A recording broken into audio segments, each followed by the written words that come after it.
വാഹനം വാങ്ങാനെത്തിയ ഉപഭോക്താവിൽ നിന്ന് മുഴുവൻ തുകയും കൈപ്പറ്റിയ ശേഷം ഉടമയുടെ പേരിൽ വ്യാജ വായ്പയെടുത്ത് സാമ്പത്തിക തട്ടിപ്പ് നടത്തിയ ഷോറൂം നടത്തിപ്പുകാരി പിടിയിലായി.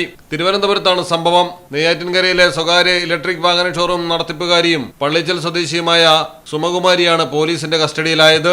മുഴുവൻ തുകയടച്ച് വാഹനം വാങ്ങാനെത്തിയ ആളിനെ വഞ്ചിച്ചാണ് സുമകുമാരി ലക്ഷങ്ങളുടെ തട്ടിപ്പ് നടത്തിയത്.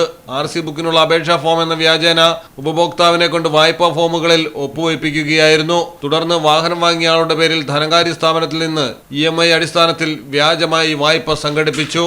RC ബുക്കിൽ ധനകാര്യ സ്ഥാപനത്തിന്റെ പേര് രേഖപ്പെടുത്തിയ ഭാഗം തിരുത്തുകയും ഉടമയുടെ ഫോൺ നമ്പറിന് പകരം സ്വന്തം ഫോൺ നമ്പർ നൽകുകയും ചെയ്തു. ബാങ്ക് അക്കൗണ്ടിൽ നിന്ന് EMI തുക ഓട്ടോമാറ്റിക്കായി പിടിക്കുമ്പോൾ ഉടമയ്ക്ക് സംശയം തോന്നാതിരിക്കാനായി പിടിക്കുന്ന തുക പ്രതി സ്വന്തം നിലയിൽ ഉടമയുടെ അക്കൗണ്ടിലേക്ക് തിരിച്ചിട്ട് നൽകി വരികയായിരുന്നു. എന്നാൽ ഇടയ്ക്ക് ബാങ്ക് അക്കൗണ്ട് വിശദാംശങ്ങൾ പരിശോധിച്ചപ്പോൾ സംശയം തോന്നിയ ഉടമ പോലീസിനെ സമീപിച്ചതോടെയാണ് വമ്പൻ തട്ടിപ്പ് പുറത്തു വന്നത്.